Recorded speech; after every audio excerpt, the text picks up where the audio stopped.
This week, signs went up across New York's Times Square, declaring it a gun-free zone. It's the first major effort by New York state authorities to counter the impact of a June U.S. Supreme Court decision that drastically reduced restrictions on carrying a concealed weapon on city streets. The city is posting signage around Times Square, informing people that the area is a gun-free zone. And then licensed gun carriers and others may not enter with a gun unless otherwise specifically authorized by law. How do visitors and locals feel about the new law and the city's so-called sensitive zones where guns are not allowed? Of course, when you see the sign, it's jarring that we even have to have a sign that says no guns in New York.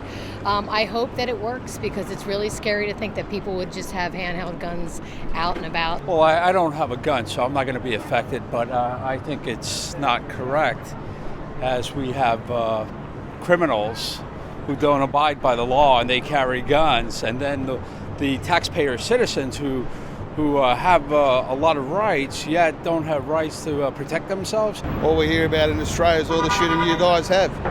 So less guns the better as far as I'm concerned. Even though residents can carry a concealed weapon after taking the required training, testing, and submitting their social media information, experts say it will not be easy to legally move around New York City with a gun. What they've done is they've made it far more difficult for law-abiding citizens to carry firearms throughout the state. And it's especially evident in the city where even Google Maps couldn't plan a good route for you to transverse the city with a firearm now, with the new layers of sensitive areas that we've got throughout the city. Since the Supreme Court decision, gun permits have risen 54%. But will that rise lead to more shootings in New York City? If I were going to guess, I would say no. And if we do, I would say that it's probably going to be a trivial increase. If the shootings that we've been concerned about in the state of New York for the longest times have not come from law-abiding citizens.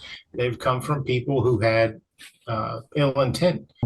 While gun rights advocates say the Supreme Court decision rightfully returned parts of New Yorkers' Second Amendment rights, some New York City residents say the new state legislation will help them feel safer in city public spaces. Aron Ranen for VOA News, New York City.